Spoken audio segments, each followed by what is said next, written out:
जय धर्मोस्तु मंगलम सर्वमंगल मांगल्यम सर्व कल्याण कारकम प्रधानम सर्वधर्माणम जय नमो नमः।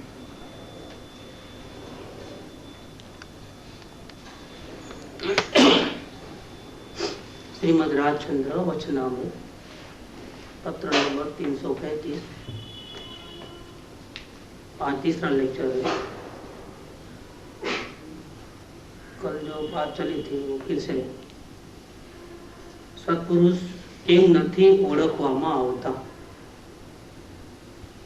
એ વગેરે પ્રશ્નો ઉત્તર સહિત લખી મોકલવાનો વિચાર તો થાય છે, પણ લખવામાં ચિત્ત જેવું જોઈએ તેવું રહેતું નથી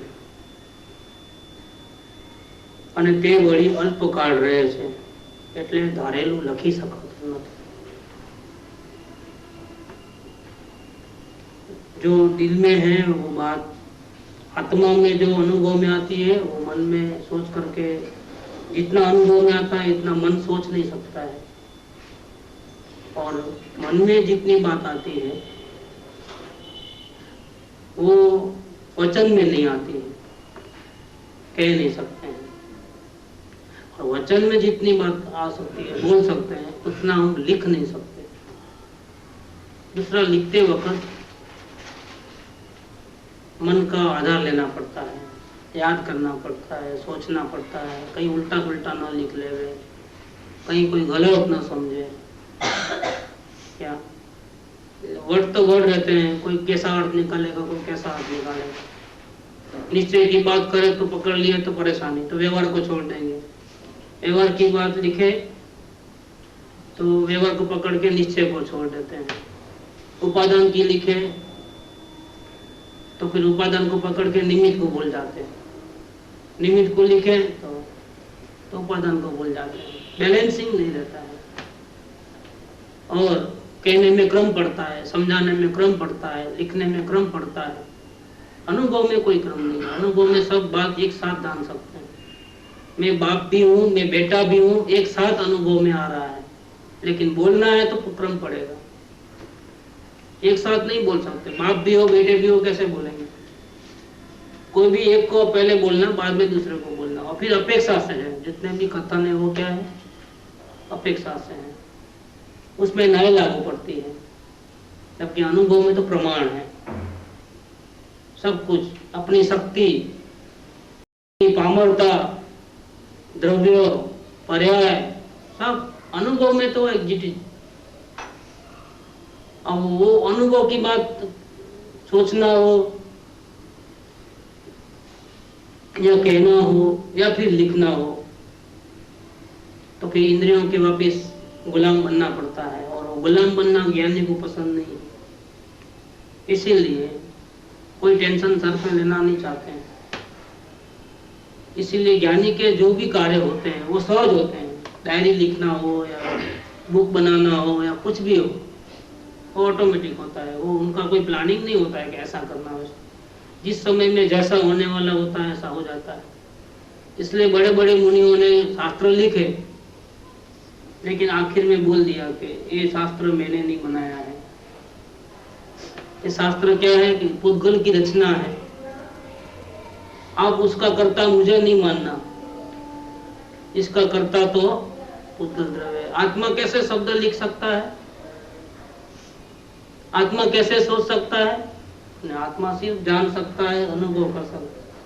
फिर इतना अच्छा शास्त्र बन गया ना, इतनी अच्छी किताब छप गई ना, वो मेरा, उसके क्रेडिट मेरे को मत दे। तो जिस समय में जो परमाणु जैसे होने वाले थे वैसे परिणाम मन में आ गए। मैंने कुछ भी नहीं किया, मैं उसका करता नहीं हूं। इसीलिए आपके प्रश्न तो बहुत सुंदर है। सत्पुरुष के कांटेक्ट होने के बाद भी पहचानने में क्यों नहीं आ रहे हैं?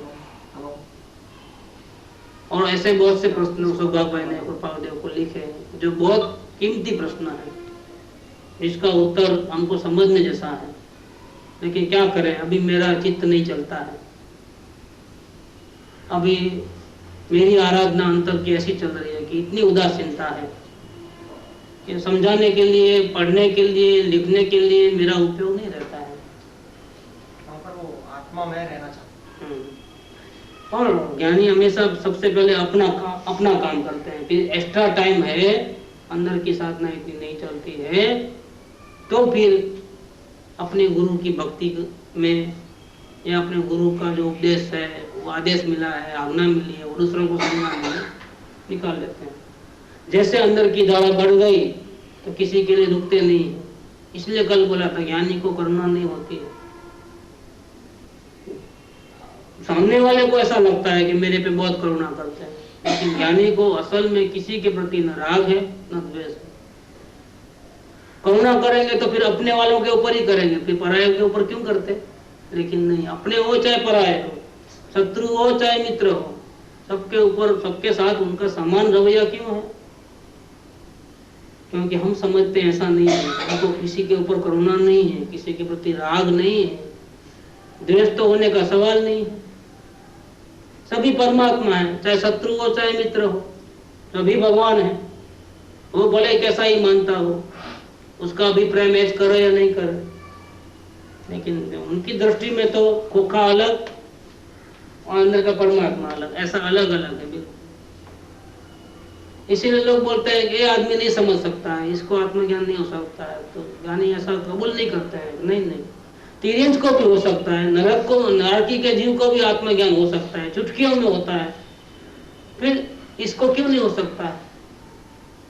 ये सो गया है तब तक नहीं होता है, लेकिन जाग गया तो उसको भी देर नहीं लगेगी।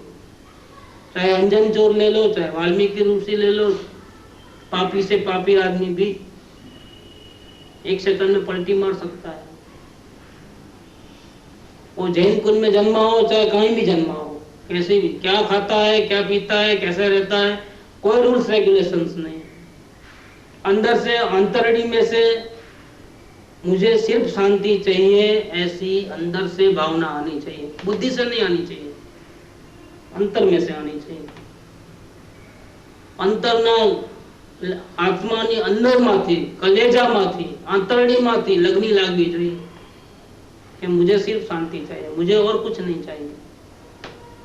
फिर उसका धर्म नहीं देखो, उसका कुल मत देखो, उसकी जाति मत देखो, क्या खाता है, क्या पीता है, क्या करता है, वो मत देखो। पाप करता है कि पुण्य करता है, नॉलेज है कि नहीं शास्त्रों का, पूजा भक्ति करता है कि नहीं करता है, कि वो सब देखने की जरूरत नहीं। एक ही चीज जरूरी है, आत्म भावना।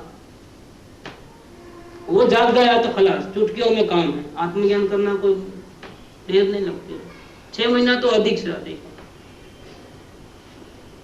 क्या चीज देखना है वो इम्पोर्टेंट है।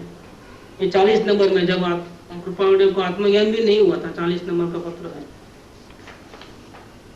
जो उन्होंने लिखा है, देखो बताते हैं क्या है। आत्मज्ञान के लिए शर्त क्या है?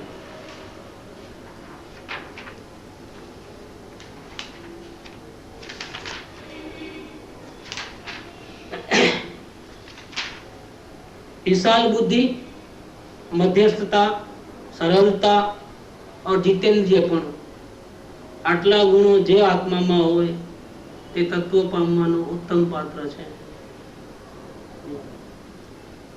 જે આત્મા મુક્ત થયા છે તે આત્મા કઈ સ્વચ્છંદ વર્તનાથી મુક્ત થયા નથી, પણ આપ્ત પુરુષે બોધેલા માર્ગના પ્રબળ અવલંબનથી મુક્ત થયા છે।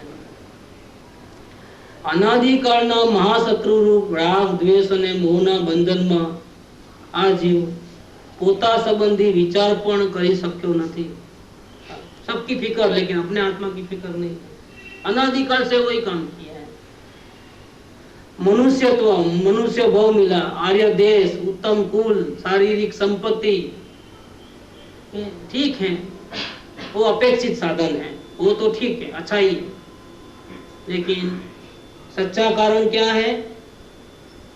अंतरंग साधन, अंदर का मेन जिससे आत्मज्ञान होने वाला है, वो मेन बीएच क्या है? वो कौन सी क्वालिटी है जिसके कारण से आत्मज्ञान हो सकता है?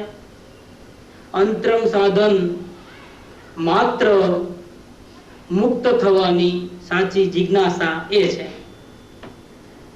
मुझे फंसना नहीं है, मुझे कुछ नहीं चाहिए, मुझे सिर्फ शांति चाहिए, वो छूट जाएगा। वो मेन चीज वो है। क्या अगर ये रहा तो फिर जानवर को भी होता है, नरक में भी होता है आत्मा। शास्त्र एक अक्षर भी नहीं पढ़ा है तो भी होता है, नमस्कार मंत्र नहीं आता है तो भी होता है। अगर ये बात है तो अजैन में जन्मा है तो भी होता है। अंतरंग साधन मात्र मुक्त थवानी साची जिज्ञासा ये है। किससे मुक्त होना है? शरीर से, कुटुंब परिवार से। किससे मुक्त होना है? दुखों से मुक्त होना है, चिंताओं से मुक्त होना है, परेशानियों से मुक्त होना है, मानसिक व्याधियों से। क्या करूं क्या नहीं करूं ऐसा चलता है ना दिन रात, उससे मुक्त होना है, विकल्पों से मुक्त होना है। शरीर का दुख कोई दुख नहीं है। क्या बिजनेस अच्छा नहीं चलता है और तकलीफ होती है, वो कोई तकलीफ नहीं है। विकल्पों का दुख है वो सबसे बड़ा दुख।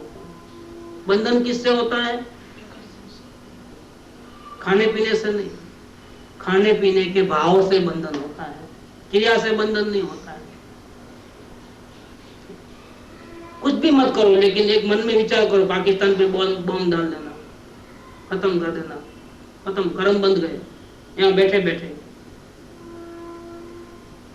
भाव से कर्म बांध। वाजपेयी ने स्टेटमेंट दिया, क्या दिया? पहले पीओ के दे दो, बाद में बात करेंगे। राजी राजी हो गए, वाह, अब पाकिस्तान फंस गए। ये राजी पर आता है, कर्म बंधन हो गया। यहाँ बैठे बैठे अभी कुछ नहीं हुआ है। देखो ये बात कान पे आते ही, नॉलेज में आते ही जो अंदर में राजीपा होता है, कर्म बंधन हो गया। ऐसे मन वचन काया से करूं करूं करूं कराना और अनुमति, कितने कर्म बांधते हैं पल पल में। ये जितने भाव हम करते हैं विकल्प, वो दुख का कारण है, वर्तमान में भी और भविष्य में भी। थोड़ा ये दुख का कारण है। विकल्पों का दुख लगना चाहिए। शरीर का दुख क्या दुख? वो कोई दुख नहीं। विकल्पों का दुख लगे, राग द्वेष, पटक, हेरा फेरी, दम दम दम दम, इंजन चलता है, वो बहुत बड़ा दुख है। शांति नहीं है जीव को। जिस जीव को मुझे सिर्फ शांति चाहिए, ऐसी 100% की प्योर भावना होती है, वो जीव आत्मज्ञान कर सकता है।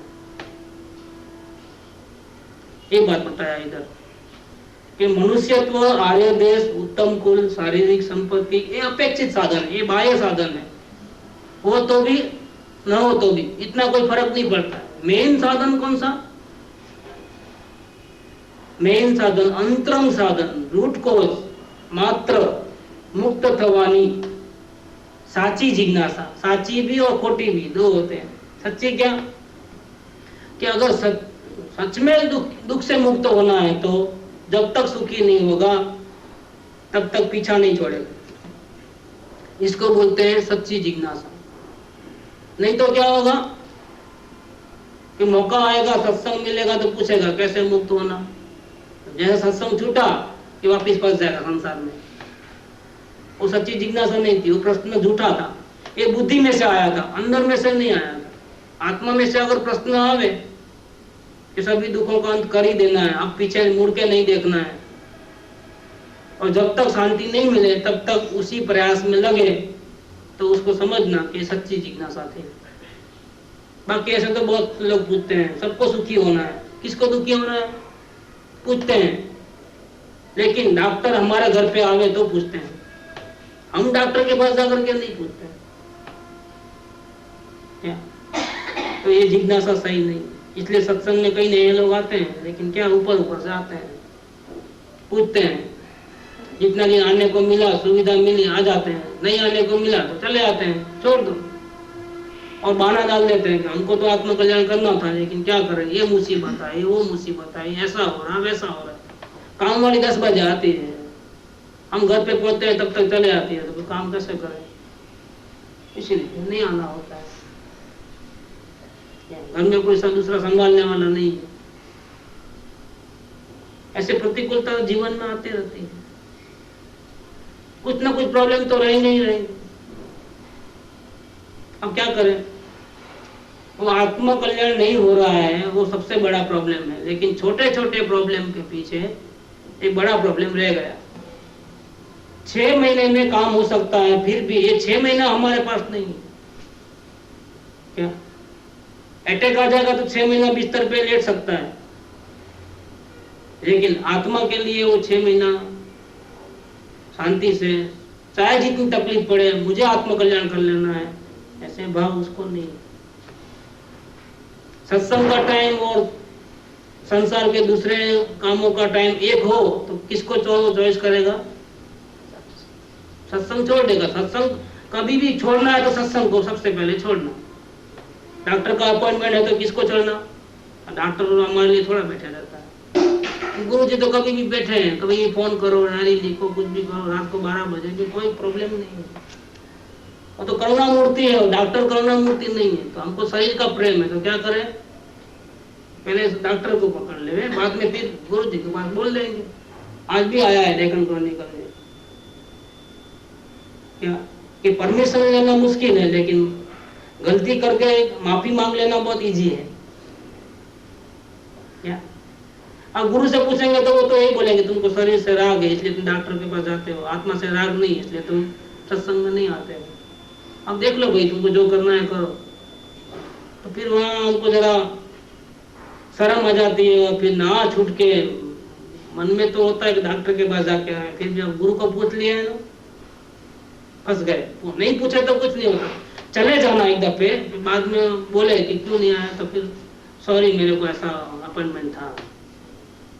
सॉरी मांगना आसान है, आज्ञा में रहना मुश्किल है। ये क्या बताता है कि हमको आत्मा से प्रेम नहीं है, हमको तो संयोगों से ही प्रेम है। जो अनंत बार शरीर को छोड़ा है, अभी भी शरीर के पीछे ही पीछे ही पीछे ही। और आत्मा ने कभी हमको धोखा नहीं दिया है, लेकिन हम हमेशा आत्मा को धोखा देते हैं। परमात्मा दर्शन देने के लिए तैयार है, अपनी अनंत काल की सभी गलतियों को माफ करने के लिए बिल्कुल तैयार है। दया का सागर है वो, अमृत का सागर है वो, लेकिन हमको अभी दया नहीं आती है, हमको कहाँ छूटना है। इसलिए मूल साधन क्या, अंतरंग साधन क्या? मुक्त होने की, मात्र मुक्त होने की, दूसरी कोई इच्छा नहीं, मात्र मुक्त होने की सच्ची जिज्ञासा, वो अंतरंग साधन है। अगर ये है किसी के अंदर, आत्म कल्याण आसानी से कर सकता। इतनी बातें निकली यहाँ पर। इसीलिए अभी यहाँ तो परम कृपा की जीत स्थिति ऐसी नहीं है। तो हमेशा दूसरों की बाद में सोचते हैं, पहले किसकी सोचते हैं?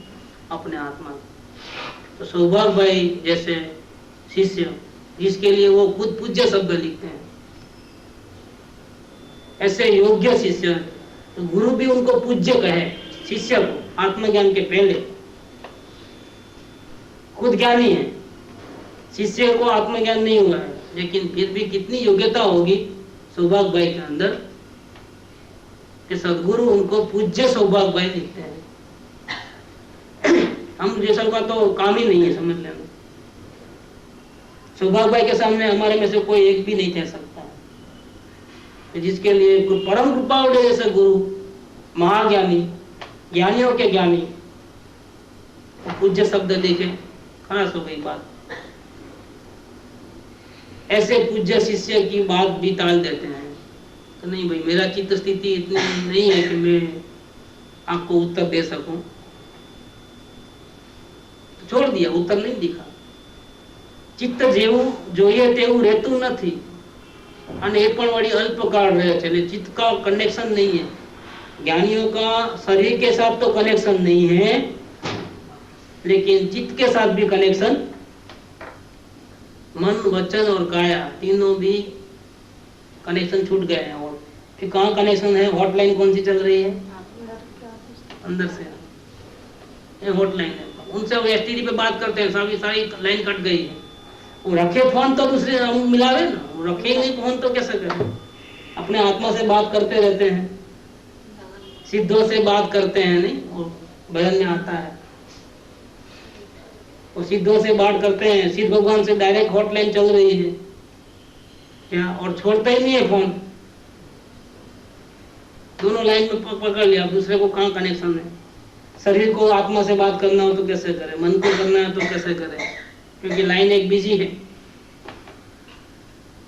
फिर जब शरीर की नहीं सुनते, मन की नहीं सुनते, तो फिर अपने शिष्यों की कैसे सुन सकते? तो इम्पॉसिबल है, क्योंकि लाइन एक चालू है, बिजी है लाइन। अल्पकाल चित्त का संबंध रहता है, इसीलिए सोची हुई बात, धारी हुई बात लिख नहीं सकते हैं। आत्मा ने उदास परिणाम अत्यंत भज्या करे छे। मैं तो उदासीनता से अपनी आत्मा का भजन करते रहता हूं। क्या 24 घंटा वो हॉटलाइन चालू है। अपने आत्मा की इतनी महिमा है कि और किसी की महिमा प्रवेश ही नहीं होती है। इसलिए सौभाग्य भाई के अच्छे अच्छे प्रश्नों का उत्तर भी वो बोलते हैं कि नहीं, अभी मेरा चित्त ठिकाने पे नहीं है, राग टूट गया समझाने का। अंदर की साधना जितनी जितनी बढ़े, उतना उतना दूसरों को समझाने का राग टूट गया है। हम शिष्यों को लगता है कि वो करुणा करते हैं, समझाते हैं, तो असल में वो करुणा नहीं करते हैं, वो अपने स्वभाव में नहीं रह पाते हैं, उपयोग बाहर गया है, तो उसका सबसे अच्छे से अच्छा, बढ़िया से बढ़िया उपयोग कर लेते हैं। क्या नहीं तो क्या होगा, लॉस ज्यादा हो जाएगा। 1000 रुपए जाते हैं तो भैया उसको बोलते हैं भैया कितना देना है, चल 500 में, जितना आया उतना बचा लो। क्या ऐसा बचा लेते हैं, अपने उपयोग बाहर गया है तो। और सबसे अच्छा तरीका क्या है, सदगुरु अगर मौजूद है तो उनके चरणों में रहना, अगर मौजूद नहीं है तो उनके गुणगान गाना, उनके वचनों की महिमा करना और उनका संदेश जगत के दुखी जीवों को समझाना कि भैया देखो सदगुरु तो आपको भगवान कहते हैं, आप क्यों अपने को पामर मानते हो, आप भी आत्मज्ञान कर सकते हो, आप भी ज्ञानी बन सकते हो। थोड़ा संसार का मोह छोड़ो, थोड़ा आपका इधर ध्यान दो आत्मा की ओर, थोड़ा अपने आत्मा से प्रेम करो। ऐसा करके उनको समझा करके, सदगुरु का बोध दे करके उनको आत्मज्ञान हो गए, ऐसी प्रेरणा देते हैं। ये क्या है, ये सब सदगुरु की भक्ति में आया है। सोगानी जी की महिमा करो, कि परम कृपादेव की महिमा करो, कि गुरुदेव की महिमा करो, आचार्य देवों की महिमा करो, कि बहन श्री भगवती माता की महिमा करो, किसकी भी महिमा करो। एक ज्ञानी की महिमा करे तो सभी ज्ञानियों की महिमा आ जाती है। यहाँ तो वाड़े हो गए ज्ञानियों के, हम तो कृपालुदेव की बात सुनेंगे, लेकिन देखो ऊपर कृपालुदेव का फोटो है, लेकिन वचनामृत होना, ऊपर कृपालुदेव का फोटो लेकिन अंदर आपका है, नहीं चलता। 400 बुक भी जाए, 100 बुक गई, बाकी 300 पड़ी है। क्यों? ऊपर तो कृपालुदेव का फोटो है, वो तो हमको अच्छा लगा, 108 पत्र है वो अच्छा लगा, लेकिन बाद में दूसरा जो है ना, कांजी स्वामी है, भगवती माता है, सोगानी जी है, ये क्या है सब किचड़ा नहीं चाहिए। प्योर माल लाओ, प्योर मांग रहे हैं, ये संकुचितता है, विशाल बुद्धि नहीं है, खुद को आत्मज्ञान हुआ नहीं है, और इतने आग्रह। कांजी स्वामी वाले बोलेंगे कि हमको सिर्फ कांजी स्वामी की ही बात करना, और किसे? कृपादेव, हाँ वो तो पत्र है, पत्र है, क्या है ये? पत्र है। ये क्या चीज है? अमृत है, एक एक शब्द अमृत है। लेकिन ना कहाँ समझ में आएगा, वाड़े वालों को समझ में नहीं आता। कांजी स्वामी वाले, कृपादेव वाले, सोनगढ़ वाले, आगास वाले, ये वाले हो गए ना, वाड़ा हो गया। अब समझ में, हम तो इस तरफ जाते हैं, हम तो उधर जाते हैं। भैया एक ज्ञानी को अगर अपना लिया ना, सभी ज्ञानी को पहचान लोगे। ज्ञानी चाहिए क्यों हमारे को? डॉक्टर क्यों चाहिए हमारे को? ज्ञानी माने डॉक्टर क्यों चाहिए हमारे को? आत्मभ्रांति का रोग मिटाने के लिए चाहिए। आत्मभ्रांति सम रोग नहीं, सदगुरु वेद सुजान, गुरु आज्ञा संपथ्य नहीं, औसत विचार ज्ञान। आत्म भ्रांति का रोग है, जन्म मरण होते रहते हैं। सारे दुखों की जड़ वो है, जे स्वरूप समझा बिना पामु दुख। सभी दुख, अनंत दुख का मूल कारण क्या है कि ये जीव अपने स्वरूप को नहीं समझता। कैसे समझे, उसके लिए डॉक्टर चाहिए। जिसको आत्मज्ञान हो गया है वही समझा सकता है। तो हमको डॉक्टर से लगाव है कि हमको हमारी बीमारी मिटाने का है? क्या करना है हमारे? फिर ये डॉक्टर ही चाहिए ऐसा क्यों? कांजी स्वामी ही चाहिए ऐसा क्यों? कृपा देवी चाहिए ऐसा क्यों?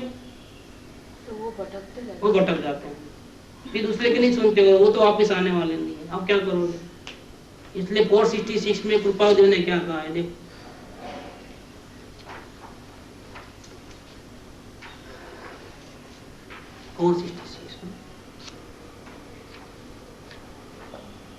तो एक को पकड़ लिए तो खलास, वो वारे में आ गए तो परेशानी। इतना माइंड ओपन रहना चाहिए कि जो भी आत्मज्ञानी हो, जो मेरा आत्म रोग निकाल सकता है, रास्ता बता सकता है, उसको मेरे सब प्रणाम है, सब बंधन है, वही मेरा गुरु है। ऐसा होना चाहिए। पूर्वे थई गયેલા अनंत ज्ञानीओ जो कि महाज्ञानी થઈ ગયા છે, પણ તેથી કઈ જીવનો દોષ જાય નહીં। 466 નંબર। એટલે કે અત્યારે જીવમાં માન કસાય હોય તો તે પૂર્વે થઈ ગયેલા જ્ઞાની કેવા આવે નહીં, પરંતુ હાલ જે પ્રત્યક્ષ જ્ઞાની વિરાજમાન હોય તે જ દોષને જણાવીને કઢાવી શકે। જેમ દૂરના ક્ષીર સમુદ્રથી અત્રેના તૃષાતુરની તૃષા छिपे नहीं, તે જ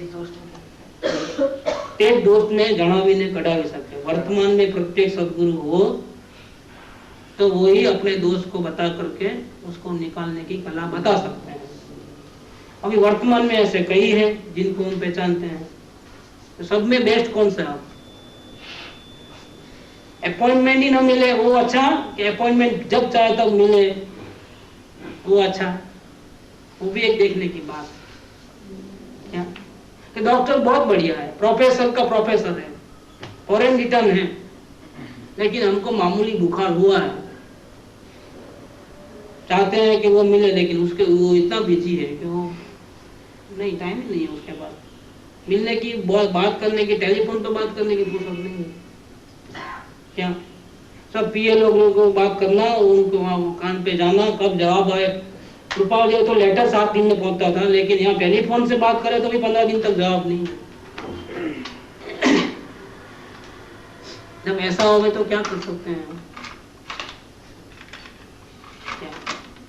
पर्सनल कांटेक्ट जितना ज्यादा हो उतना, और हम भी अपने दोस्त बता रहे हो, वो समझने की उनको फुर्सत रहना, और उनका साथ में कांटेक्ट होवे तो उनको कोई समझ में आवे तो वो सामने से बतावे। ऐसा अगर होवे तो समझना हो तो बेस्ट में बेस्ट वो है। पर्सनल कांटेक्ट के बिना तो काम नहीं होगा। जे प्रत्यक्ष ज्ञानी विराजमान होए ते दोषने जणावीने कढावी सके।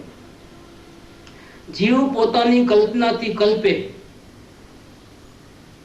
કે ધ્યાનથી કલ્યાણ થાય, કે હું હવે આત્મામાં ધ્યાન કરીશ ને એટલે આત્મજ્ઞાન થઈ જશે।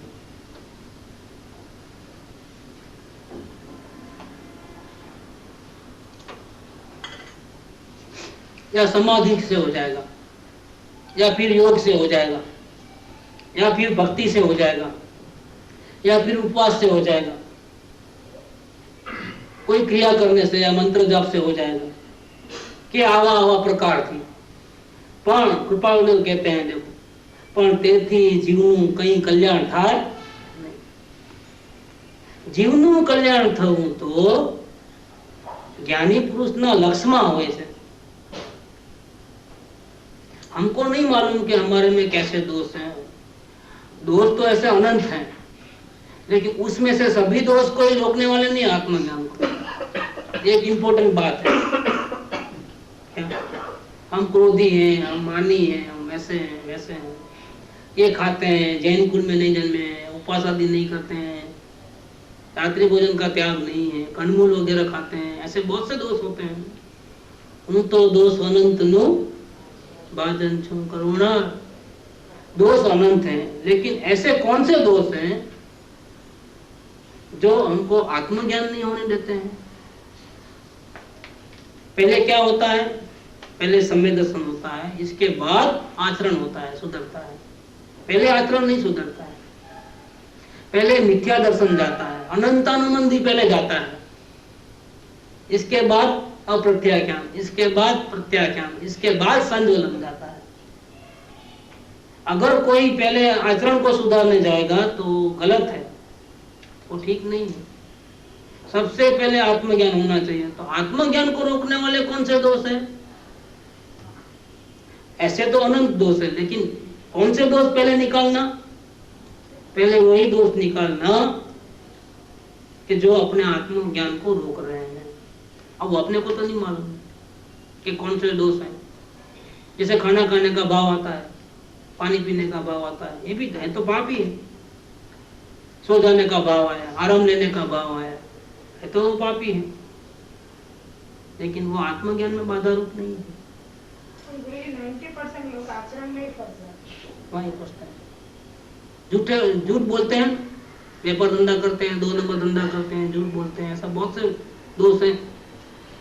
समझते हैं कि मेरे को आत्मज्ञान नहीं होगा, क्योंकि मेरे में ये झूठ पड़ा है, अनीति का पैसा कमा रहा हूं ना मैं, अब मेरे को नहीं होगा। इतने सारे लफड़े चल रहे हैं ना, अब मेरे को नहीं होगा। अरे भैया, कितने भी लफड़े चलने दो, तुम अगर वो मेन दोष निकाल दो जिसके कारण से आत्मज्ञान रुक रहा है, मेरा लाइन क्लियर है। बाकी के दोषों को तुम बाद में निकालना, आत्मज्ञान के बाद। कुछ दोष को पहले निकालना है, आत्मज्ञान कर लेना है। आत्मज्ञान होने के बाद ताकत और बढ़ जाएगी, तब बाकी के दोषों को धीरे धीरे धीरे करके क्रम से, चाहे 1 भाव में हो, चाहे 2 भाव में हो, चाहे 4 भाव में हो, अधिक से अधिक 15 भाव में तुम निकाल करके मोक्ष में चले जाना। देखो, अब ये सिस्टम, दांत का दर्द भी हुआ है, हार्ट का रोग भी है, अब कौन से रोग का पहला दवा करना हो कौन बताएगा?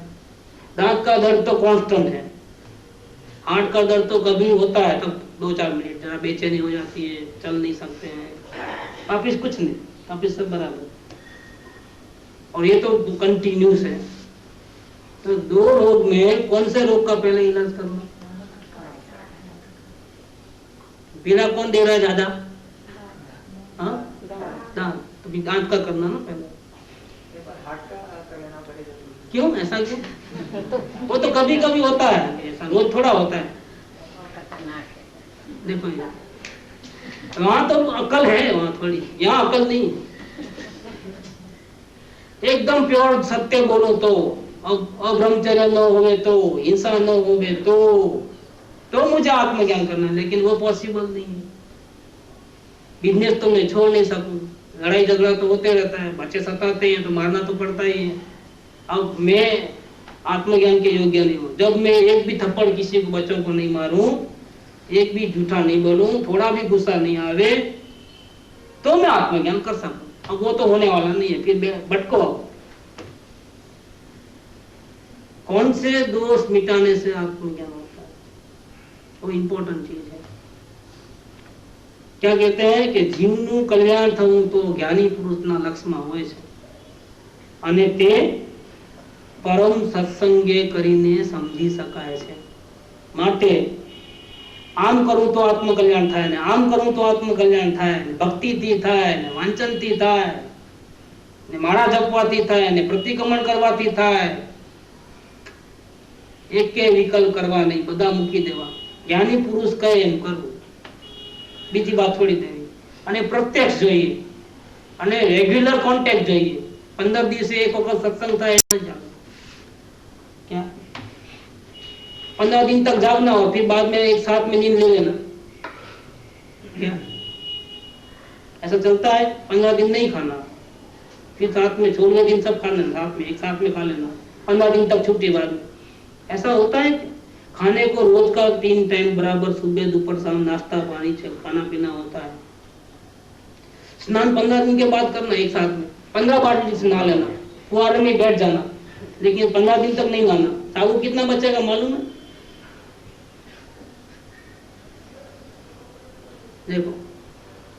शरीर के लिए रोज नहाना धोना खाना पीना, कपड़े 15 दिन में नहीं धोते, 15 दिन तक वही कपड़े पहनना, बाद में 15वें दिन चेंज करना, वो धो देना। मुसलमान होता है। क्यों? हाँ वही अच्छा रहता है ना, कितना खर्चा बचता है।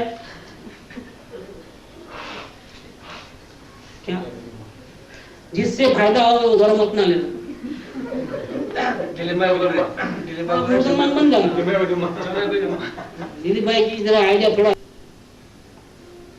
क्योंकि ऐसे लफड़े में पड़े रहे शिष्यों के आगे पीछे। शांति चाहने वाला कौन है? आपको किसी को शांति नहीं चाहिए, उसको शांति चाहिए। वो नया था लेकिन मैं ऐसे लोगों की तलाश में था, वो मिलते ही अंदर आप जो बात में उनको कह दिया अंदर बंद कमरे में, वो मैं आपको नहीं कह सकता हूँ। क्यों नहीं कह सकते हो? आपको कहाँ शांति चाहिए? आपको सद्गुरु चाहिए, आप पूजा करो, आप भक्ति करो। जिस दिन आपको शांति चाहिए तब आप भी मेरे साथ बंद कमरे में आ जाना, प्राइवेट बात सुनने के लिए। क्या कैसी बात हो गई? लेकिन हमको गुरु चाहिए, हमको कांजी स्वामी चाहिए, हमको कृपाल देव चाहिए, हमको ये चाहिए। या वो तो चले गए, अब आने वाले प्रत्यक्ष ज्ञानी ही आपके दोषों को निकाल सकता है। अब कृपाल देव की यहाँ की आगे लाइन पढ़ते हैं।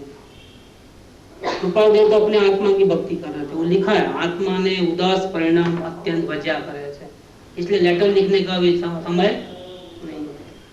अब आगे थोड़ा पढ़ते हैं क्योंकि अभी टाइम होने आया ना, तब थोड़ा आगे बढ़ना चाहिए, लगे कि नहीं थोड़ा आगे बढ़े हैं। एक अर्धी जिज्ञास्य वृत्ति वाला पुरुष ने एक पत्र लखी, मोकलवा माटे 8 દિવસ पहला लख्યું હતું। कृपाल को मालूम पड़ता है कि सामने पत्र लिखने वाला 100% जिज्ञासा वाला है कि हाफ जिज्ञासा वाला है। और पत्र वाले के बाद उनको विकल्प आया तो लिख तो दिया लेटर, लेकिन लिखने के बाद ऐसा विचार आया कि नहीं इसको क्या भेजना, पूरी प्यास नहीं लगी है, भेज दो पत्र, किसी और को काम आएगा। उसको नहीं भेजा। देखो तो पत्र इधर है 331 नंबर का, बहुत अच्छा लिखा है। किसी की मुमुक्षु का नाम नहीं लिखा है क्योंकि वो भी जानते नहीं थे कि कौन मुमुक्षु है। ऐसे ही पत्र आया तो जवाब दे दिया। वितरागपणे अत्यंत विनयपणे प्रणाम। भ्रांतिगतपणे સુખ સ્વરૂપ ભાસે છે એવા આ સંસારી પ્રસંગ અને પ્રકારોમાં જ્યાં સુધી જીવને વહાલો વર્તે છે, जब तक संसार अच्छा लगता है ત્યાં સુધી જીવને પોતાનું સ્વરૂપ ભાસવું असंभवित છે। तब तक जीव को अपने आत्मदर्शन होने वाला नहीं। અને સત્સંગનું મહાત્મ્ય પણ तथा रूपणे भाष्यमान थवुं असंभवित है। अपने आत्मा की तो महिमा नहीं आएगी, लेकिन उसको सत्संग की भी महिमा नहीं आएगी। क्यों? संसार में रुचि है। ज्यां सुधी ते संसारगत वालप असंसारगत वालप ने प्राप्त न थाय त्यां सुधी, जब तक संसार की रुचि मिट न जाए तब तक खचित करीने अप्रमदपणे वारंवार पुरुषार्थनो स्वीकार योग्य है। जब तक संसार की रुचि 0 न हो जाए तब तक जीव को बिल्कुल जरा भी प्रमाद किए बिना निरंतर जबरदस्त पुरुषार्थ करना योग्य है। आ बात त्रणेय कारणे विषे अविसंवाद जानी निष्कामपणे लखी है। ये बात हमने 3 काल में कोई भी जीव अगर सुखी होना चाहता है, आत्मदर्शन करना चाहता है, उसके लिए हमने ये बात लिखी है, वो भी निष्कामता से लिखी है। हमारा ये मतलब कतई नहीं है कि आप जल्दी से हमारे चरणों में आ जाओ और हमारी पूजा करो, घबरा जाओ, ऐसा नहीं है। हमारे को कुछ नहीं चाहिए, ये बात उन्होंने लिखा। इसके ऊपर अगर लेक्चर ले तो 2-4 लेक्चर और भी हो सकते हैं। अवलोकन संसार की रुचि 0 नहीं हो गए, ध्यान में बैठे तो आगरा की मोना याद आ गए, और अपनी दुकान, अपने घर वाले सब याद आ गए, या कोर्ट के केस चल रहे हैं वो याद आ गए। कहाँ पिएंगे, इतने दूर है, 700-800 माइल दूर, लेकिन साथ में दिल में बिछा के आए हैं, उनका काम नहीं है। बिल्कुल वो जीरो हो जाना चाहिए तो काम हो सकता है, आसानी से हो सकता है। ऐसे एक अर्धी जिज्ञासा वृत्ति वाले पुरुष को एक पत्र लिखा था, ये पत्र जो मैं पढ़ा अभी, मोकलवा माटे 8 દિવસ પહેલા લખ્યું હતું, પોસ્ટ નહીં કિયા, પાછળથી અમુક કારણથી ચીટ અટકી ગયું, ચીટ અટકતા તે પત્ર પડતર રહેવા દીધું હતું, ભેજા નહીં, તે જે વાંચવા માટે આપને બીડી આપ્યું છે, एक पत्र के साथ उनको भेज दिया। वो पत्र शोभा भाई को भेजा, वो पत्र दूसरों के लिए लिखा था, वो योग्य नहीं था, ये योग्य था। शोभा भाई देखो, और अब बहुत बड़ी बात है लेकिन टाइम नहीं है। जो जिसके लिए मैं पत्र चॉइस किया सर कमल ने कहा था, इसलिए मैंने पत्र लिया, लेकिन अब जो मेन बात तो अब आ रही है इसके अंदर, જે વાસ્તવ્ય જ્ઞાની ने ઓળખે છે, जिसको ज्ञानी की पहचान हो गई है, इसने समझ लिया है कि यही ज्ञानी पुरुष है, यही मुझे अपने आत्मा के दर्शन कराने में प्रबल निमित्त है, इनकी आज्ञा पे चलूंगा तो मुझे मेरे आत्मा का दर्शन हो ही जाएगा। इसीलिए अब उनके चरणों से दूर मुझे रहना नहीं, एक पल भी नहीं रहना है।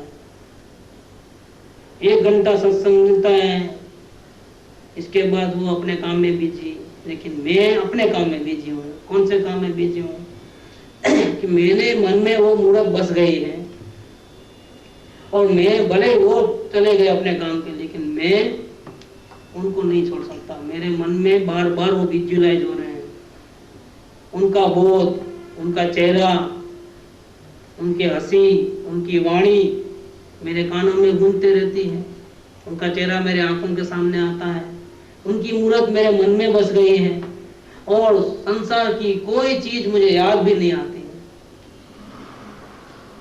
देखो, और ऐसा होता है कि इनके चरणों को छोड़ करके कहीं नहीं जाना है। जो भी होना है सो, धरती कम हो जाए, चाहे आसमान टूट पड़े, जो होना है सो, चाहे मृत्यु भी आ जाए, लेकिन इनके चरणों को छोड़ना नहीं। इनके चरणों में रहने से ही परमात्मा के दर्शन मिलेंगे, अनंत काल के जन्म मरण मिट जाएंगे। इस प्रकार से जो वास्तव ज्ञानी ने ओळखे है, जिनको ज्ञानी की पहचान हो गई है, ते ध्यान आदि ने इच्छे नहीं करना है मुझे आत्मज्ञान, नहीं चाहिए मुझे आत्मा, मुझे तो जो चाहिए वो मिल गया है। क्या मेरे को तो ध्यान भी नहीं करना है, मुझे बहुत सुख मिल रहा है ज्ञानी के चरणों में रहने। अब मुझे डिस्टर्ब मत करो, मुझे मत कहो, गुरु से भी कहता है मुझे मत कहो कि तुम आत्मा का ध्यान करो, मैं आपको नहीं छोड़ सकता। आत्मा तो देखा नहीं है, वो अव्यक्त है, आप व्यक्त हैं, आपको तो हम देख भी सकते हैं, कोई प्रश्न है तो पूछ सकते हैं, समाधान भी ले सकते हैं। हमारा परमात्मा अंदर है, हम भटकते तो कोई हमको परमात्मा बोला नहीं कि तुम मेरे सामने देखो। अरे मैं परमात्मा हूँ ऐसा भी भान आपने कराया है, मुझे कहाँ मालूम था। इसीलिए अब मैं आपको छोड़ना नहीं चाहता हूँ। मुझे नहीं चाहिए ऐसा परमात्मा जो मुझे कभी जगावे नहीं, दुख से बचावे नहीं। आगे भी लिखा हाँ? मेरा तो फोटो ना लगा। वो 213 नंबर, मुझे ऐसा परमात्मा नहीं चाहिए, मुझे तो आप ही परमात्मा लगते हो।